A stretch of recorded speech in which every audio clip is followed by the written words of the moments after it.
우리 하나님 말씀 같이 보겠습니다. 열왕기상 14장 10절에서 20절까지.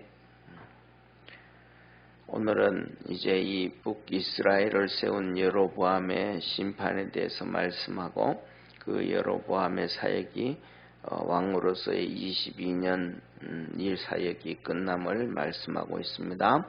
한 절씩 교독하겠습니다. 그러므로 내가 여로보암의 집에 재앙을 내려 여로보암에게 속한 산에는 이스라엘 가운데 매인자나 노인자나 다 끊어버리되 거름을 쓸어버림같이 여로보암의 집을 맑게 쓸어버릴지라. 여로보암에게 속한 자가 성에서 죽은 적 개가 먹고 들에서 죽은 적 공중에 새가 먹으리니 이는 여호와가 말하였음이니라 하셨나니, 너는 일어나 내 집으로 가라. 내 발이 성에 들어갈 때에 그 아이가 죽을지라. 온 이스라엘이 저를 위하여 슬퍼하며 장사하려니와 여로보암에게 속한 자는 오직 이 아이만 묘실에 들어가리니 이는 여로보암의 집 가운데서 저가 이스라엘 하나님 여호와를 향하여 선한 뜻을 품었음이니라. 여호와께서 이스라엘의 위에 한 왕을 일으키신즉 저가 그날에 여로보암의 집을 끊어버리리라. 어느 때나 곧 이제라. 여호와께서 이스라엘을 쳐서 물에서 흔들리는 갈대같이 되게 하시고 이스라엘을 그 열조에게 주신 이 좋은 땅에서 뽑아 저희를 하수 밖으로 흩으시리니 저희가 아세라 목상을 만들어 여호와를 진노케 하였음이니라. 여호와께서 여로보암의 죄로 인하여 이스라엘을 버리시리니 이는 저도 범죄하고 이스라엘로 범죄케 하였음이니라 하니라. 여로보암의 처가 일어나 디르사로 돌아가서 집 문지방에 이를 때에 아이가 죽은지라. 온 이스라엘이 저를 장사하고 저를 위하여 슬퍼하니 여호와께서 그 종 선지자 아히야로 하신 말씀과 같이 되었더라. 여로보암의 그 남은 행적 곧 저가 어떻게 싸운 것과 어떻게 다스린 것은 이스라엘 왕 역대 지략에 기록되니라. 20절 우리 합독하겠습니다. 여로보암이 왕이 된 지 22년이라 저가 그 열조와 함께 잠에 그 아들 나답이 대신하여 왕이 되니라. 아멘. 오늘 이 본문 말씀은 이제 이 여로보암 북이스라엘이에요. 이 여로보암의 아들이 이제 병들어 죽어가게 되어졌는데 여로보암이 자기 아내 보고 자기를 왕으로 왕이 되겠다고 말씀해 주었던 아히야 선지자에게 가서 물어봐라. 그러면 그 아히야 선지자가 알려줄 것이다 라고 말씀을 했어요. 그래서 이제 변장을 하고 갔는데 이제 아히야 선지자가 말합니다. 뭐라고 말씀하냐면, 첫째, 여로보암 집안에 있는 모든 남자는 하나님께서 다 쓸어버리신다. 하나님께서 산에는 노인자나 자유하는 자나 매인자나 종으로 있든지 하여튼 여로보암 집안에 있는 모든 남자는 쓸어버린다. 왜냐하면 하나님 말씀 안 들었거든요. 우상 숭배하고 자기 마음대로 결정을 했단 말이에요. 그 결정적인 이유가 뭐냐면 하나님은 예루살렘 성에 가서 예배 드리라. 1년에 3번 드리라 그랬는데 예루살렘 성전으로 북이스라엘 백성들이 가게 되자면 우리 정통성은 우리 북이스라엘이 아니고 남쪽 유다네 하고 그냥 이스라엘의 10지파의 족장들이 모여가지고 자기를 죽이고 남쪽 유다로 합해주겠다 싶어가지고 그래가지고 뭐냐면 안 해버렸단 말이에요. 그러면 안 되겠다 싶어서 북이스라엘의 베델에 신전을 크게 세우고 저 북쪽에 단에다 큰 신전을 세우고 그 다음에 나중에는 또 성경에는 안 나오지만 지금은 안 나오지만 나중에 나와요. 그림 심산에 또 큰 신전을 세우고 그 다음에 그리고는 여기다가 이제 큰 그 신전 앞에다가 금송아지를 만들어 놓고 이것이 우리가 섬기는 신이다라고 하고 그 신한테 이 금송아지 신한테 번제를 드린단 말이에요. 근데 그 번제를 드리고 하는 그 제사장들도 레위인도 아니고 누구든지 원하면 다 제사장 시켜주겠다 해가지고 다 만들어 버렸단 말이에요. 이게 또 이렇게 이 큰 죄를 지었던 거, 이스라엘 백성이 다 그렇게 따라가고 그랬던 큰 죄를 지었던 것이 뭐냐면 이스라엘의 정말 큰 죄다. 그래서 그 자식들을 그 집안을 다 멸해버리겠다. 이게 뭐냐면 우리나라 역사를 보면 김일성이 간 게 똑같아요. 그 전에 우리 예를 들면 그 전에 일제 시대 때 전에 1897년에 고종이 이제 우리는 조선 아니고 대한제국이다 하고 선언을 했단 말이에요. 대한제국이다 하고 선언을 하고 그때 국기가 태극기. 이게 그 국기가 태극기란 말이에요. 그래가지고 3.1운동 일어날 때 우리 기독교가 중심이 돼가지고 천도교를 불러들여가지고 3.1운동을 했어요. 이 3.1운동을 할 때 일본에서부터 시작했습니다. 일본에서부터 YMCA 광당에서 기독교 청년들이 YMCA 강당에서 3.1운동 전에 대한독립만세를 선언을 하고 부르짖고 그 학생들이 한국에 와가지고 목사님들한테 우리 이거 했습니다 했을 때 목사님들이 중심이 돼가지고 그것을 진행하면서 천도교 지도자들을 불러들여서 종교운동으로 같이 시작을 했단 말이에요. 그래서 이 3.1운동이 이 서울에서부터 시작이 돼가지고 좀 이제 쫙 퍼지기 시작해가지고 어디까지 가냐면 저 북쪽에 지금 중국 땅이 되어져 있는 간도까지 가서 독립운동이 퍼져가기 시작해요. 그때 들었던 것이 전부 태극기예요. 이게 전부 태극기인데 김일성이가 들어와 가지고는 이 태극기 들면 안 된다. 이 태극기 가지고 하다가 보면 자기의 전통성, 이 공산주의의 전통성이 무너져 버리겠다 싶어 가지고 북한에 인공기를 만들어 인공기를. 그래 가지고 이 지금 뭐냐면 르호보암이 한 행동하고 김일성이가 한 행동하고 똑같은 길을 가요. 그러니까 뭐냐면 이 역사 공부를 좀 하고 신앙의 눈으로 좀 봐야 되는데 이렇게 보지를 못해요. 자, 그래서 뭐냐면 하나님이 하시는 말씀이 이렇게 말씀하신단 말이에요. 이 여로보암의 집안의 남자들은 성 안에서 죽은 자는 개가 먹고 들에서 먹은 자는 새가 먹으리라. 완전히 심판한다. 그렇게 말씀하시고 너는 이제 집에 돌아가라.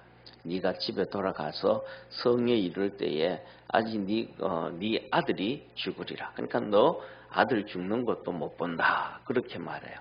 그런데 중요한 것은 뭐냐면 너희 이 여로보암 집안에서 하나님을 향하여 선한 마음을 가진 자, 하나님을 향하여 선한 마음을 가진 자는 이 아이 하나밖에 없다. 이 아이.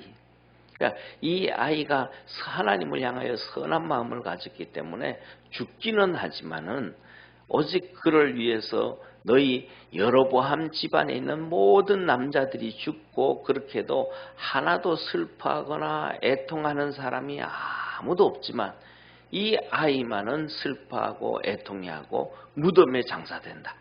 나머지는 전부 다 무덤에 장사되고 다 그렇게 된다라고 하나님이 말씀하셨어요. 그리고는 뭐냐면 이제 이렇게 한 왕이 일어나 가지고 이제는 여로보암의 집을 다 정리하겠다라고 얘기하신 겁니다. 그래서 저와 여러분 우리가 믿음으로 살아가면서 하나님 앞에 믿음으로 살아가는 우리 축복의 성도가 되어지기를 주의 이름으로 축원합니다. 그래서 우리가 잘 알잖아요. 북한에 있는 김일성 일가들을 보면 전부 다 그냥 비참해지는 것을 우리가 다 볼 수 있죠, 그죠? 하다못해서 김정일의 아들 그 필리핀에서도 그렇게 테러 당해서 죽임을 당한다든지 이런 모습들도 보게 되어집니다. 자, 그래서 뭐냐면 이스라엘이 그 북이스라엘이 이렇게 죄 지은 것은 뭔가 하나님이 이렇게 말씀하셔요. 아세라 목상을 만들어 섬겼으므로 이렇게 이스라엘이 범죄를 해서 심판을 받았는데 하나님이 이렇게 말씀해요. 자, 물 갈대요. 자, 보세요. 이 갈대가 예를 들면 바깥에 땅에 이렇게 심어져 있으면 뽑으면 잘 안 뽑히잖아요. 그죠? 근데 물 속에 이렇게 있어. 그럼 물 속에 있으면 땅이 물렁물렁 하잖아요. 그러니까 갈대를 뽑으면 쉽게 뽑히잖아요. 그죠? 그런 것처럼 이 물 갈대처럼 있는 이 갈대를 뽑아서 하나님께서 이 하수 바깥으로 다 던져버리겠다. 이스라엘을. 다시 말하면 이스라엘 하나님께서 가나안 땅에 젖과 꿀이 흐르는 가나안 땅 축복의 땅을 주었는데 너희들이 우상 숭배함으로 이스라엘 백성들이 다시 말하면 여로보암이 금송아지를 만들고 베델의 신전을 만들고 단의 신전을 만들고 그림심산의 신전을 만들고 우상숭배해라 여기 와서 이게 신이다 금송아지가 신이다라고 할 때 이스라엘 백성들이 뭐 해야 된다는 거예요? 반기 들었어야 됐다는 거예요. 그거 하지 말았어야 됐다는 거예요. 그런데 이스라엘 백성이 여로보암이 막 정책적으로 밀어붙이니까 다 따라갔단 말이야. 그래서 너희들은 내가 너희들을 갈대 하수에 뿌리 내린 이 갈대처럼 쉽게 뽑아가지고 강물 바깥으로 던져버리리라. 망하게 되어지리라. 이 여로보암이 죄지라고 하는데 그 죄의 길을 다 따라갔다. 다시 말하면 뭐예요? 하와가 선악과를 따먹고 범죄하고는 그것을 아담에게 줬단 말이에요. 그러면 아담이 거부해야 돼요? 먹어야 돼요?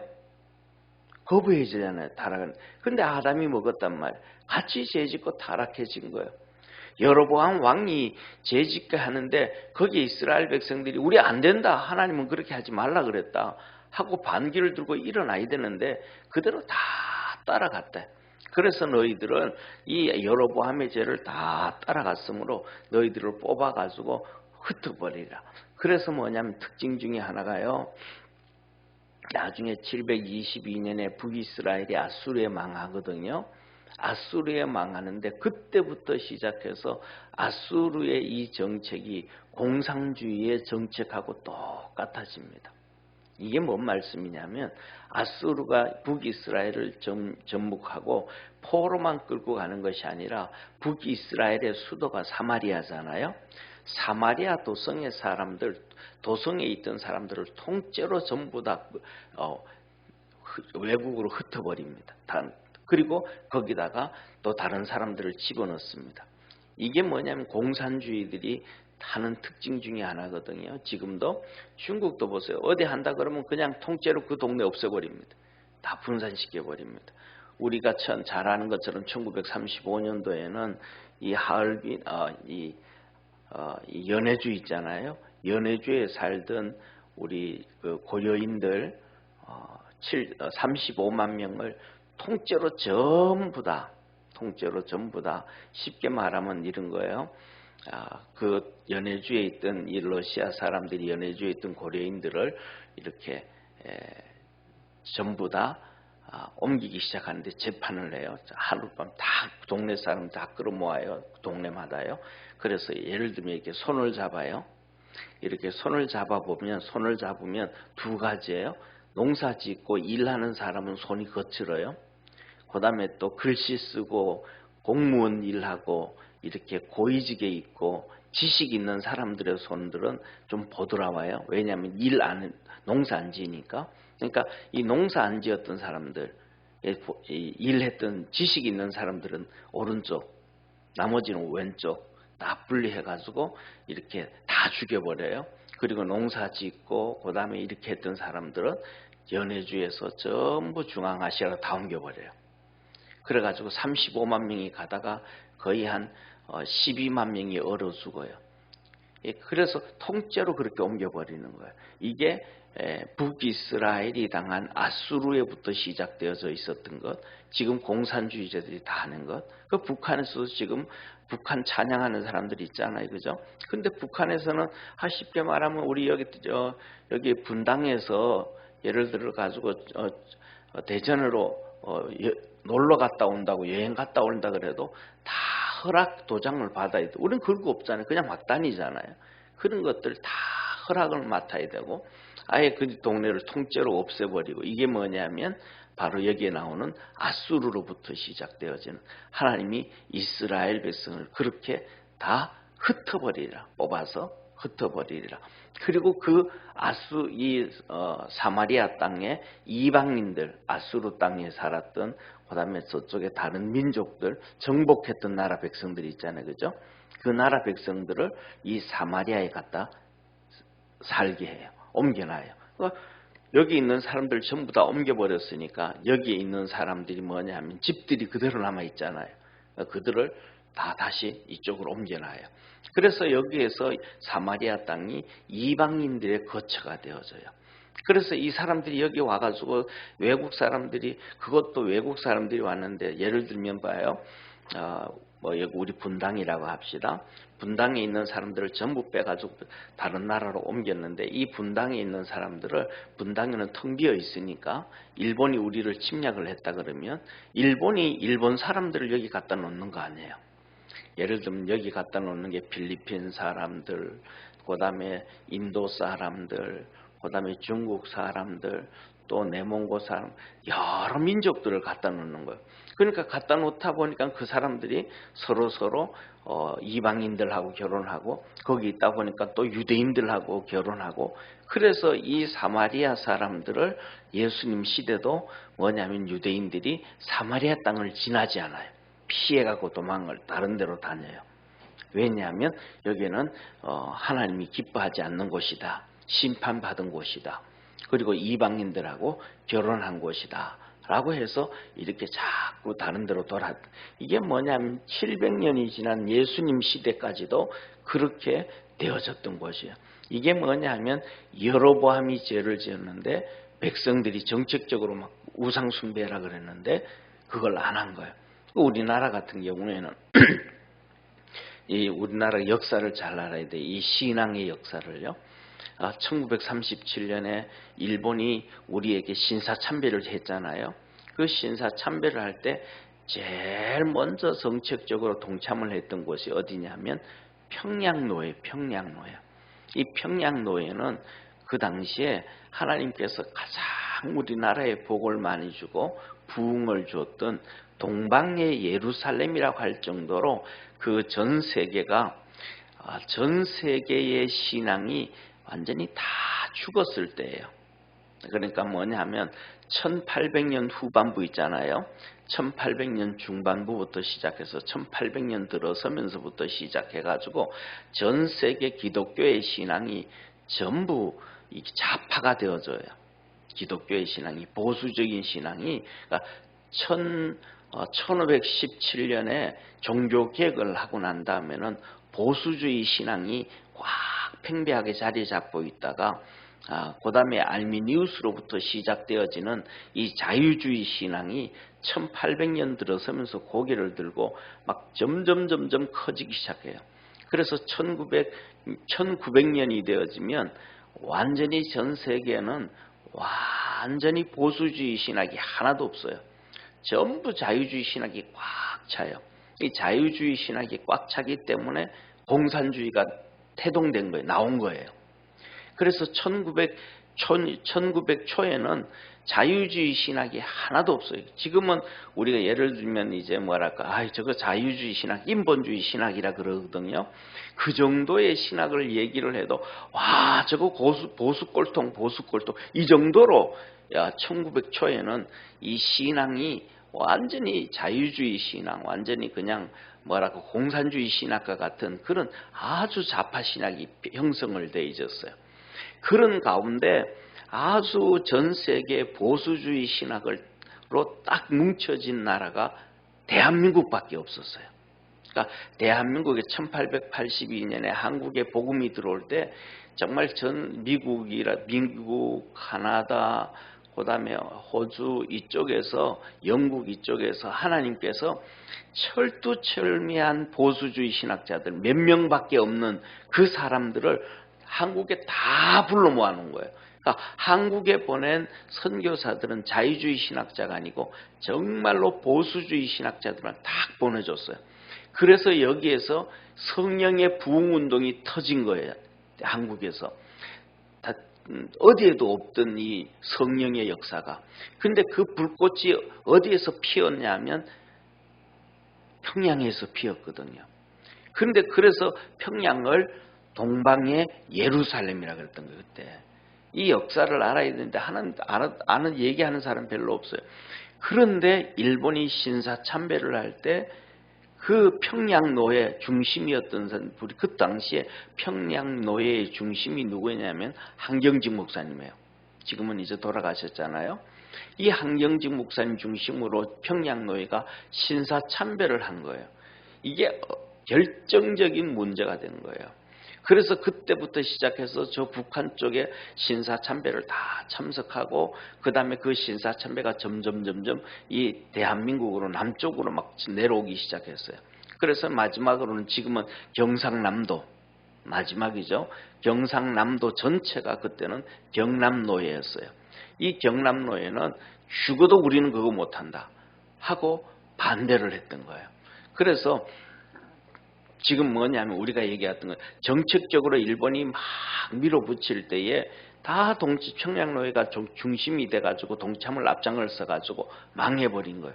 그래서 저기가 지금 공산주의가 되어지고 그때 기독교인들이 다 고통당하고 어려움당하고 눈물 흘리는 북한 땅이 되어져 버린 거예요. 그리고 모든 사람들은 거의 신학자들은 하나처럼 얘기해요.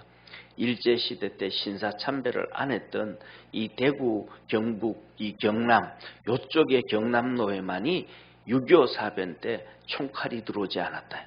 하나님이 지켜주셨다.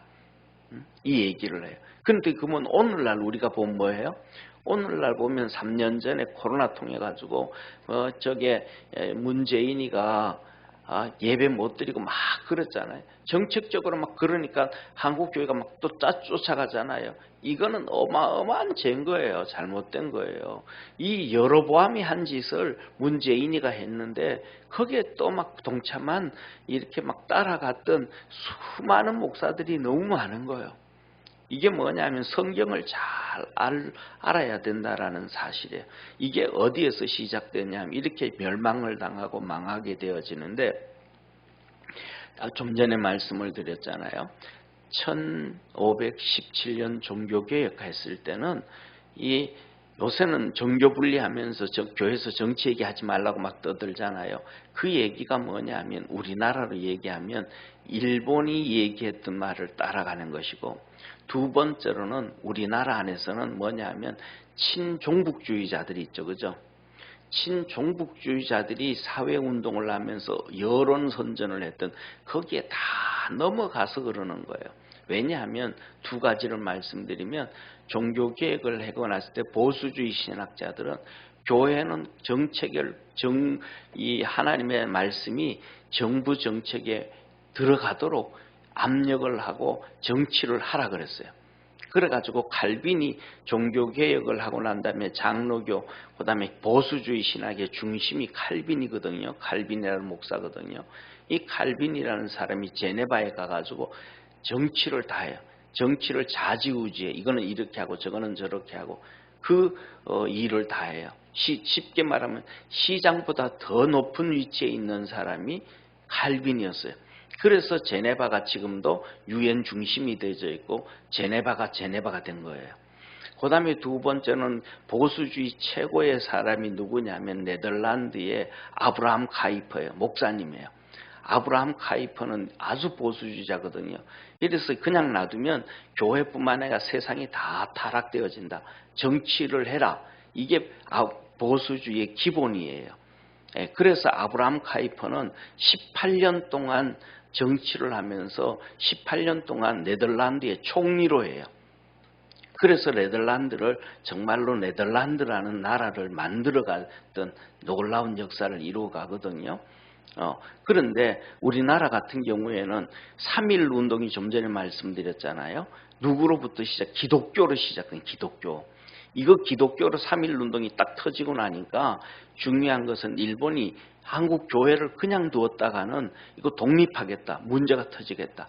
싶어서 일본이 이 정교 분리를 얘기하면서 이 선교사들도 그렇고 선교사들한테 애국운동 가르치려면 영국으로 돌아가라, 미국으로 돌아가라 다 쫓아보내버리는 거예요. 그래서 정치 얘기 못하게 했던 것인데 지금은 뭐냐면 1991년에 소련이 무너졌잖아요. 소련이 무너지는 것을 보면서 북한 통정부에서 통정부는 뭐냐면 우리나라 뭐 대한민국에 매 70년 동안 15만 명의 간첩을 보냈던 그 핵심적인 사람들이거든요. 거기서 뭘 얘기하냐면 한국 기독교가 살아있는 이상은 우리가 통일 못한다. 점령하지 못한다. 그러니까 기독교를 없애라. 그런데 기독교 없애기 위해서는 한 가지다. 그 이유가 뭐냐면 목사들에게 정치 얘기 못하도록 선전선동을 하라는 거예요. 그래서 그것이 은연중에 다 퍼져가지고는 그런데 중요한 거는 그전에는 얘기 안 해도 괜찮죠. 왜냐하면 예를 들면 그전에 이승만 대통령, 박정희 대통령, 전두환 대통령, 노태우 대통령까지는 전부 모든 우리나라의 정책이 건전한 기독교 정책이었거든요. 동성애도 안 되고 그다음에 젠더도 안 되고 이런 성경적인 가족을 중시하고 애국을 중시하는 이런 국가 정책이니까 목사들이고 뭐 어디에서도 정치 얘기 안 해도 성경적으로 돌아가니까.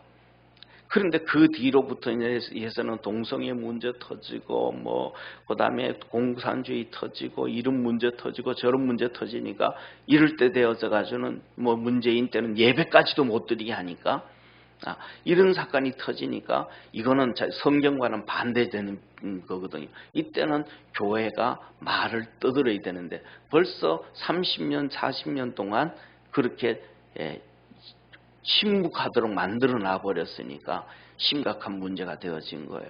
그래서 저와 여러분 우리가 믿음 생활에 나갈 때 오늘 이 여로보암의 말씀을 보면서 정부가 무슨 짓을 하든지 이래라거든지 저래라거든지 예배를 못 드리게 하든지 간에 거기에서 성경과 반대되어진 이들은 맞서서 싸울 수 있는 믿음의 성도가 되어지기를 주의 이름으로 축원합니다.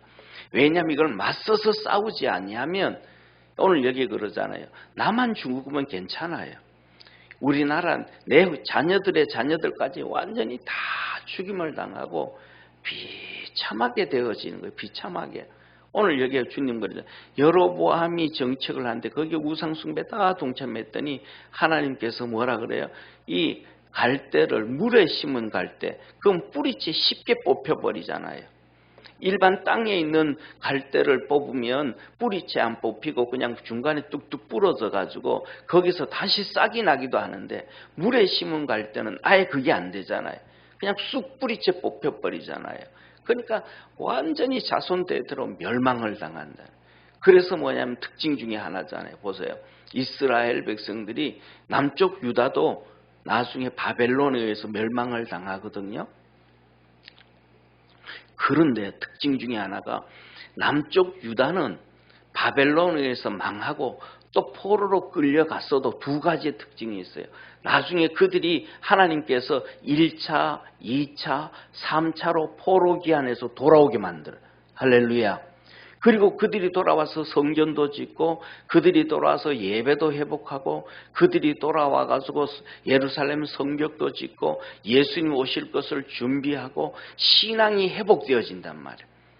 그런데 북이스라엘의 특징은 722년에 망하고 난 다음에는 회복이 안 돼요. 1차, 2차 돌아오는 경우가 하나도 없어요. 정말로 오늘 말씀하신 것처럼 물에 심은 갈대처럼 뿌리채 뽑아서 완전히 바깥으로 던져버리겠다. 물 바깥으로 던져버리겠다. 죽은 걸 얘기하거든요. 완전히 멸망을 당해요. 그래서 우리가 이렇게 공부를 조금 하는 사람들은 이스라엘의 역사를 보면 이런 얘기예요. 이스라엘 백성들이 예를 들면 중국 어디 지방에 사는 사람들도 유대인들이 있고 어디에도 유대인들이 있고 어디에도 유대인 그들도 전부 다 뭐냐면 그냥 신앙도 버리고 망해져 버려요. 그래서 저와 여러분 우리 믿음의 성도들이 첫 번째로는 이것을 바라보면서 믿음 안에서 정말로 살아갈 줄 아는 우리 축복의 성도가 되어지기를 주의 이름으로 축원합니다. 기도하겠습니다. 전능하신 하나님 아버지, 이 여로보암이 죄를 짓는 것이 자기 혼자 죄 짓는 것이 아니고 이스라엘 백성 전체를 죄짓게 합니다. 10지파를 죄짓게 합니다. 그런데 그 10지파가 거기에 반기를 들고 믿음으로 살아야 된다, 하나님 섬겨야 된다 해야 되는데 그건 못하게 합니다. 오늘날도 우리나라가 그런 실정이 되어져 버렸습니다. 우상 숭배하고 친북주의자 되어지고 사회주의자의 얘기에 그냥 다 동참하고, 그런 얘기는 아예 뭐라고 하냐면 교회에서도 하지 말라고 합니다. 완전히 망하는 길로, 여로보암이 가는 길로 들어서버린 시대가 되어져 버렸습니다. 깨어있는 우리 모든 믿음의 성도들이 되어지게 도와주옵시고, 이것을 바라보고 침묵하고 있다가는 다 죽는다는 것을 깨닫고 믿음 안에서 승리할 줄 아는 축복의 성도들 되게 도와주옵소서. 아버지, 남쪽 유다에도 또 이런 바람이 막 불어나올 때가 있는데 그때는 제사장들도 그렇고 믿음으로 서서 그것을 이겨가는 것들을 봅니다. 결국은 그 축복 가운데서 나라가 망해도 1차, 2차, 3차 회복되어지고 자손들이 그 안에서 복을 받고 있습니다. 대한민국도 똑같이 아버지 하나님, 일제시대의 신사참배에 아버지 하나님 우리가 반대하고 끝까지 믿음을 지켜서 이 북한과는 다르게 이 남쪽에 이 복음이 세워지게 되어졌습니다. 우리 모든 믿음의 성도들이 깨어서 믿음으로 달려갈 줄 아는 축복의 성도들 되게 하옵시고, 하나님이 주시는 축복을 우리 자손들에게 물려주고 가는 우리 믿음의 성도들 다 되게 하옵소서. 구원의 역사 이루어 주시기를 바라옵고 예수님의 이름으로 기도드립니다. 아멘. 하늘에 계신 우리 아버지여, 이름이 거룩히 여김을 받으시오며 나라에 임하옵시며 뜻이 하늘에서 이룬 것 같이 땅에서도 이루어지리다. 오늘날 우리에게 일용할 양식을 주옵시고 우리가 우리에게 죄진 자를 사하여 준 것 같이 우리 죄를 사하여 주옵시고 우리를 시험에 들게 하지 마옵시며 다만 악에서 구하옵소서. 내게 나라와 권세와 영광이 아버지께 영원히 있사옵나이다. 아멘.